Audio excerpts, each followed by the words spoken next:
우리가 사용하는 아이패드나 핸드폰 같은 것들을 쭉 쓰다 보면 갑자기 엉킬 때가 있습니다.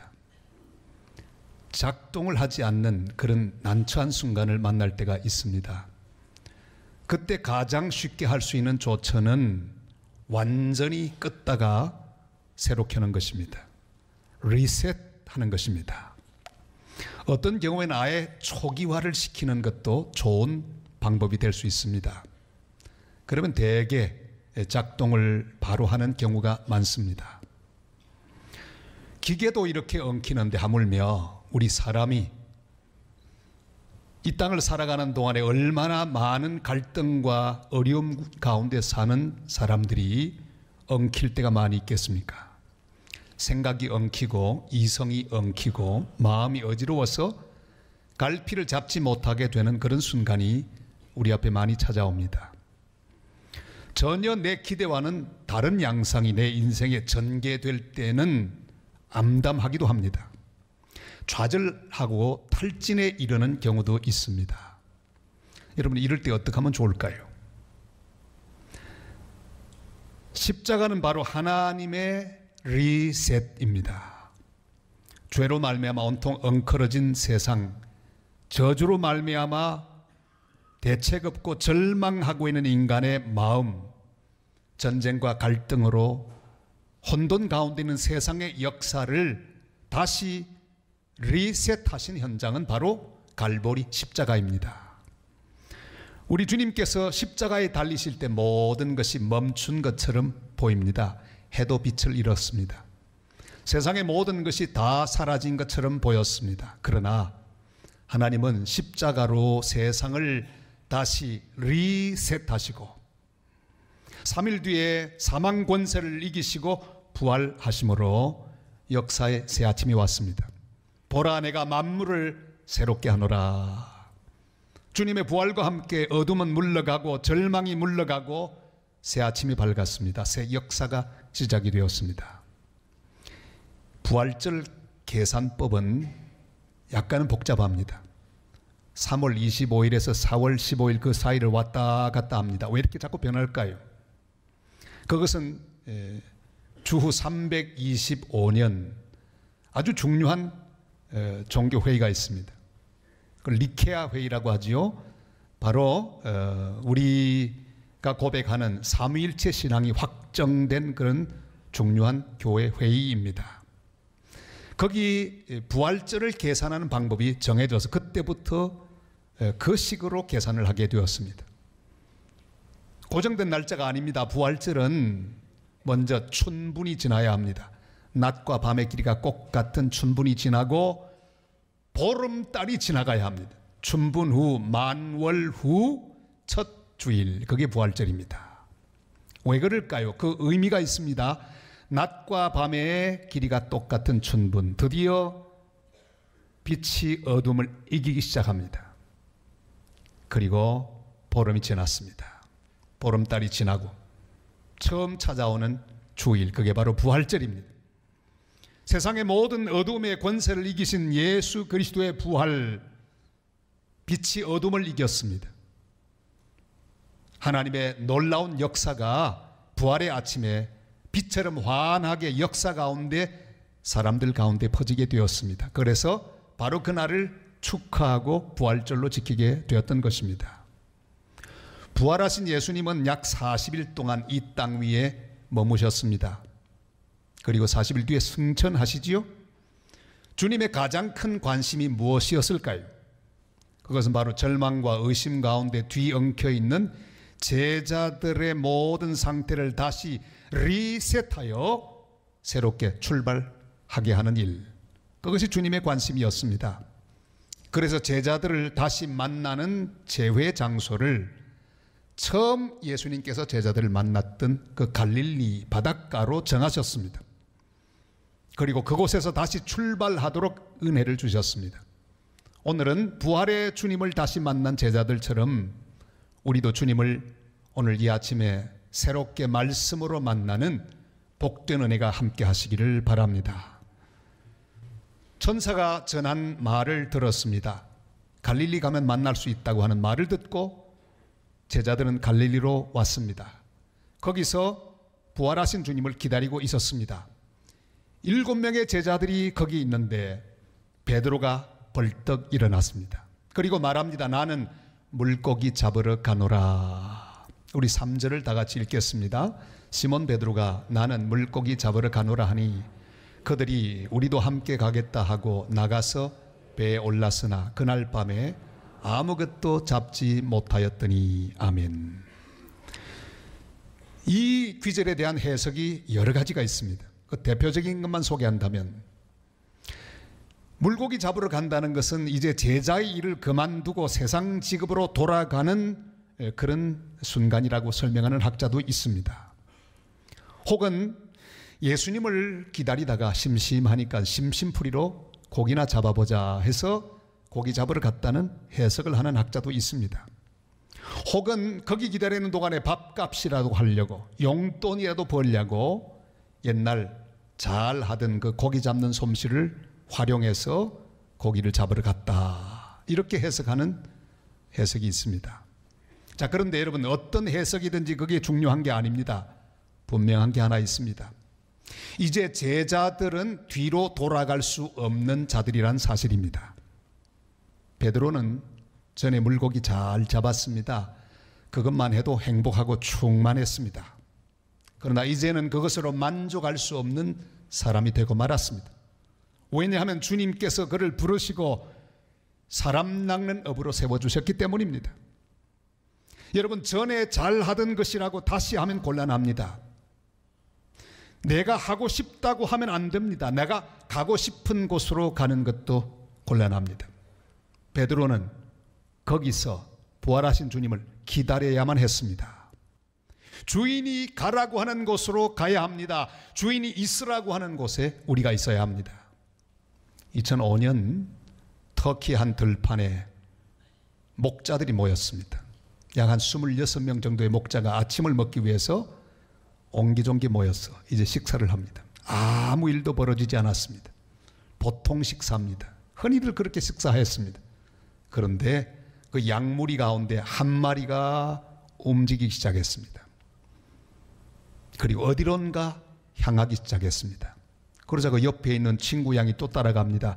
한 마리씩, 두 마리씩 따라가는데 거기 있는 양들이 모두 다 따라가기 시작했습니다. 삽시간에 혼란이 일어났습니다. 무슨 일이 생겼을까요? 무려 450마리의 양이 벼랑에서 떨어져 죽었습니다. 1000마리가 넘는 양이 다치는 그런 사고가 생겼습니다. 여러분, 우리는 양과 같습니다. 내 마음대로 길 나서면 안 됩니다. 주님이 말씀하지 않았는데 내 마음대로 방향을 정하고 움직이면 안 됩니다. 나 한 사람의 문제가 아닙니다. 나 한 사람이 내 멋대로 길을 나서다가는 나 때문에 수많은 다른 사람들이 고생하고 고통을 당하게 됩니다. 나 한 사람 때문에 나의 자녀들까지 혼란 가운데 빠지게 됩니다. 우리는 오직 목자 되신 예수님만 따라가야 합니다. 주님이 있으라고 하는 곳에만 있어야 합니다. 나는 물고기 잡으러 가노라 나섰던 베드로를 따라갔던 나머지 6 제자들, 밤새도록 허탕만 치는 고통을 당해야만 했습니다. 아무것도 잡지를 못했습니다. 주님 말씀하십니다. 요한복음 15장 5절 말씀 다 같이요. 나는 포도나무요 너희는 가지라. 그가 내 안에 내가 그 안에 거하면 사람이 열매를 많이 맺나니 나를 떠나서는 너희가 아무것도 할 수 없음이라. 아멘. 밤새도록 고기를 한 마리도 잡지 못했습니다. 좌절의 밤입니다. 베드로는 고개를 갸웃갸웃대고 있습니다. 왜 이럴까? 왜 한 마리도 잡지 못했을까? 그런데 바로 이런 베드로와 제자들에게 부활하신 예수님께서 나타나셔서 말씀하십니다. 너희에게 고기가 있느냐? 5절 말씀 우리 같이 읽습니다. 예수께서 이러시되 얘들아 너희에게 고기가 있느냐? 대답하되 없나이다. 아멘. 이 말씀을 그대로 옮기면 이런 뜻입니다. 얘들아 고기가 한 마리도 없지? 그럼 있을 리가 없어. 내가 다 알고 있다. 왜냐하면 내가 그렇게 했거든. 이런 뜻이에요. 주님은 지난밤에 좌절과 실패를 통해 주실 메시지가 있었습니다. 얘들아, 역주행은 안 돼. 뒤로 가면 안 돼. 네 경험으로는 안 돼. 네 재주로는 안 돼. 너는 고기 잡고 살 존재가 아니야. 너는 사람 낚는 업으로 내가 이미 불렀다. 용도 변경은 불가능해. 이 말씀이에요.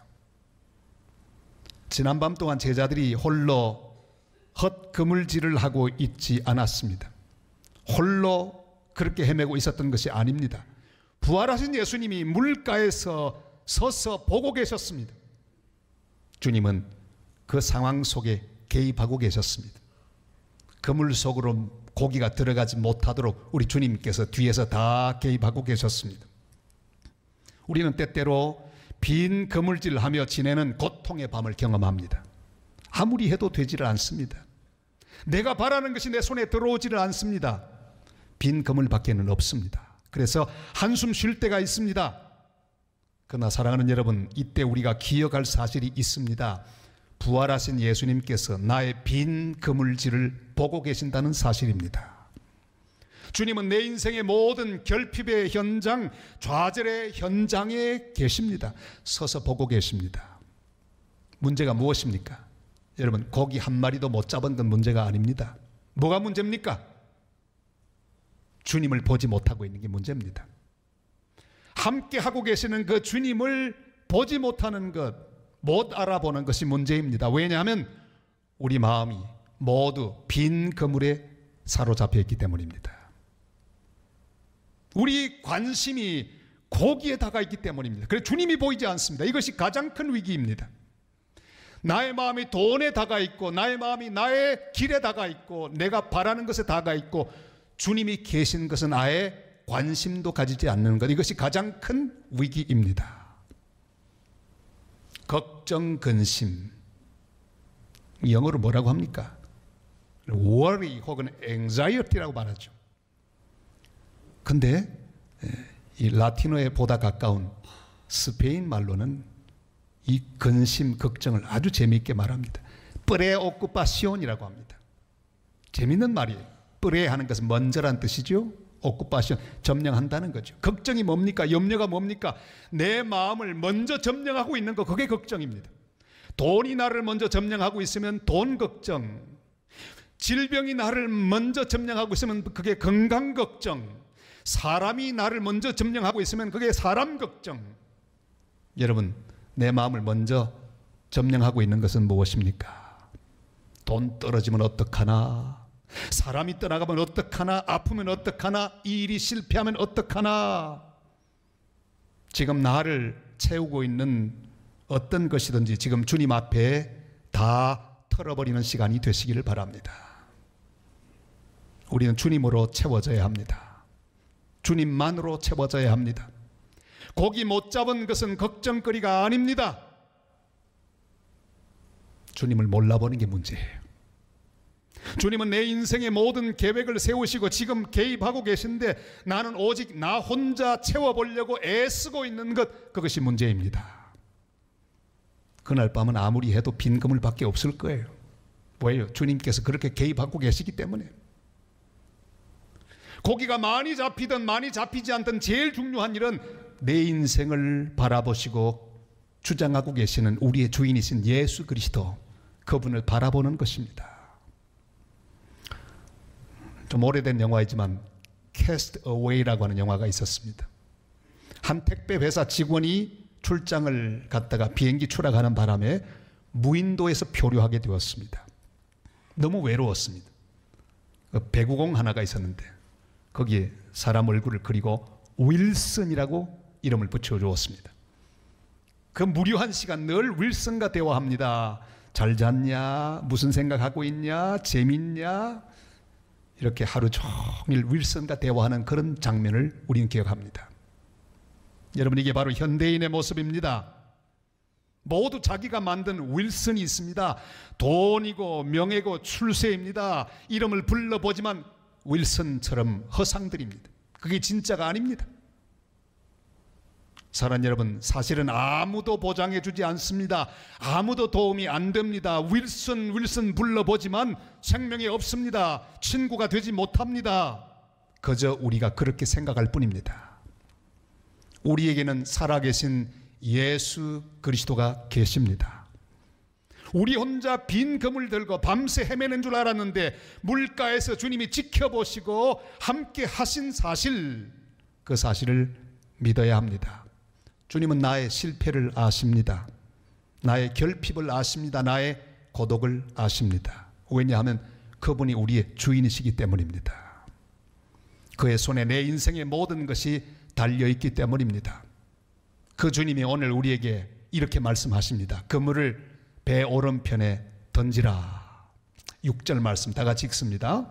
이르시되 그물을 배 오른편에 던지라. 그리하면 잡으리라 하시니 이에 던졌더니 물고기가 많아 그물을 들 수 없더라. 아멘. 아무것도 달라진 것은 없습니다. 똑같은 바다, 똑같은 그물, 똑같은 배입니다. 오히려 날이 점점 밝아와서 고기 많이 잡을 확률은 더 낮아졌습니다. 오직 하나가 달랐습니다. 그 전에는 베드로가 마음대로 했지만 이제는 주님께서 말씀하십니다. 여러분, 주님이 말씀하시는 것, 그게 복음입니다. 그래서 가스펠, 하나님이 말씀하신다, 그게 복음 아닙니까? 내가 말하다가 주님이 말하기 시작하는 것, 그게 복음의 출발입니다. 주님이 주인이 되셨습니다. 말씀하고 명령하는 분이 달라졌습니다. 예수님이 말씀하셨습니다. 그 말씀대로 순종했습니다. 그랬더니 그물을 들 수 없을 만큼 많은 고기가 잡혔습니다. 찢어지고 있는 그물을 보았습니다. 바글바글 거리는 고기를 보았습니다. 그 순간 베드로의 생각이 이동을 시작합니다. 이거 좀 이상한데? 그때하고 똑같아. 그때를 생각합니다. 주님을 처음 만났을 때 그물을 깊은 데로 가서 던져라. 똑같은 상황에 바로 주님의 말씀을 순종했을 때 밤새도록 한 마리도 잡지 못한 베드로는 그물이 찢어질 정도의 많은 고기를 잡았던 그 기억을 회상하게 되었습니다. 생각이 이동을 했습니다. 내 생각을 하고 있다가 빈 그물 생각하고 있다가 주님을 생각하게 되었습니다. 사랑하는 여러분, 내 인생의 가장 중요한 사건은 고기 많이 잡은 사건이 아닙니다. 출세했던 사건이 아닙니다. 사람들에게 막 박수 갈채를 받았던 사건이 아닙니다. 점수 잘 받았던 사건도 아닙니다. 내가 바라던 그 대학에 들어갔던 사건도 아닙니다. 무엇이 가장 중요합니까? 나를 지켜보고 계시는 주님, 그 주님 손에 있다는 사실을 깨달았던 순간입니다. 사랑하는 여러분, 내 인생의 가장 중요한 사건은 나를 곁에서 지켜보고 계시는 주님을 발견하는 사건, 그분을 처음 만난 그날이 가장 중요한 것이고, 내가 그분에게 시선을 돌렸을 때 그때가 내 인생의 가장 놀라웠던 순간이었습니다. 그 주님을 발견하는 일, 그 주님 앞에 서는 일, 그 주님을 향해 달려가는 일, 그것이 바로 내 인생의 가장 중요한 일입니다. 내 인생의 무게 중심을 나에서 주님에게로 옮기는 일, 그 일이 가장 중요합니다. 베드로는 바로 그 일을 했습니다. 사랑하는 여러분, 고기 많이 잡고 못 잡고는 우리 인생의 관건이 아닙니다. 많이 잡았다고 좋아하지 마시고 한 마리도 잡지 못했다고 절망하지 마시기를 바랍니다. 나를 지켜보고 계시는 주인이신 주님께서 그 모든 걸 관장하십니다. 그러니 제일 중요한 일은 어떤 상황에도 나의 주인이신 주 예수 그리스도를 발견하는 일입니다. 그 주님 앞에 서는 일입니다. 7절이 이렇게 말씀하죠. 다 같이요. 예수께서 사랑하시는 그 제자가 베드로에게 이르되 주님이시라 하니 시몬 베드로가 벗고 있다가 주님이라 하는 말을 듣고 겉옷을 두른 후에 바다로 뛰어 내리더라. 아멘. 베드로는 잃어버린 자신의 주인을 다시 발견했습니다. 그래 자기 중심 모드에서 주인 중심 모드로 바꾸었습니다. 그래서 자기가 하고 싶은 대로 고기를 잡기 위해 옷을 훌렁 벗고 밤새도록 땀 흘리면서 고기 잡으려고 애를 썼던 그 모습, 그 벗은 상태에서 주님을 만나기 위하여 겉옷을 입었습니다. 제자의 옷을 입었습니다. 사명의 옷을 입었습니다. 그리고 바다로 뛰어내렸습니다. 사랑하는 성도 여러분, 내 인생의 주인은 내가 아닙니다. 고기도 주인이 아닙니다. 많이 잡은 것이 성공이 아니고 못 잡은 것이 실패가 아닙니다. 건강한 것이 좋은 게 아니고 병든 것이 나쁜 것이 아닙니다. 내 인생의 주인을 발견하는 일, 그것이 가장 중요한 일입니다. 그 모든 사건들은 내 인생의 참된 주인을 발견하는 과정에 불과합니다. 오늘 우리의 주인이신 부활의 주님 앞에서 다시 우리의 겉옷을 입는 시간이 되시기를 바랍니다. 제자의 옷을 입으십시다. 사명의 옷을 입으십시다. 우리는 고기만 잡고 살 사람이 아닙니다. 고기 많이 잡는 것이 우리 인생의 목표가 아닙니다. 부활하신 예수 그리스도, 그분이 바로 우리의 목표입니다. 차이코프스키의 백조의 호수라는 발레가 있습니다. 주인공이 지금 회전하고 있죠. 돌발 퀴즈를 내겠습니다. 이 백조의 호수에서 저 주인공이 몇 번 회전하지요? 32번. 세상에 32바퀴를 어떻게 돌아요? 뱅뱅뱅뱅. 그것도 가냘픈 그 발끝에 온몸 무게를 다 한쪽 다리도 더 높이 들고 도는 거예요. 32바퀴를 도는 거예요. 그게 가능하겠습니까? 물었답니다. 도대체 어떻게 그게 가능합니까? 비밀을 설명을 합니다. 그것은 비밀이 있습니다. 사람이 많이 있는 그 가운데 한 사람, 앞에 있는 한 사람을 딱 고정하고 시선을 그 사람에게만 줍니다. 그리고 몸을 돌리기 전에 그 사람의 몸을 보면서 고정시킨 다음에 내 몸이 돌아가도 절대로 내 얼굴은, 내 시선은 돌아가지 않습니다. 완전히 돌아가도 제일 먼저 내 시선이 그 사람을 보고 또 제일 먼저 움직이는 것도 내 몸. 내 몸이 다 돌아가도 내 시선은 그 사람을 계속 쳐다보고, 그렇게 있으면 어지럽지 않게 32바퀴 아니라 320바퀴라도 돌 수 있습니다. 사랑하는 여러분, 우리 인생에 주인에게 내 시선을 집중하는 것이 인생의 답입니다. 아무리 혼란 가운데 있어도, 아무리 시련 가운데 있어도 우리의 주인이신 예수 그리스도, 그분만을 바라보고 그분에게 집중하면 어떤 순간에도 우리는 든든히 서게 될 줄을 믿습니다. 우리의 얼굴을 주님 향해 돌리십시다.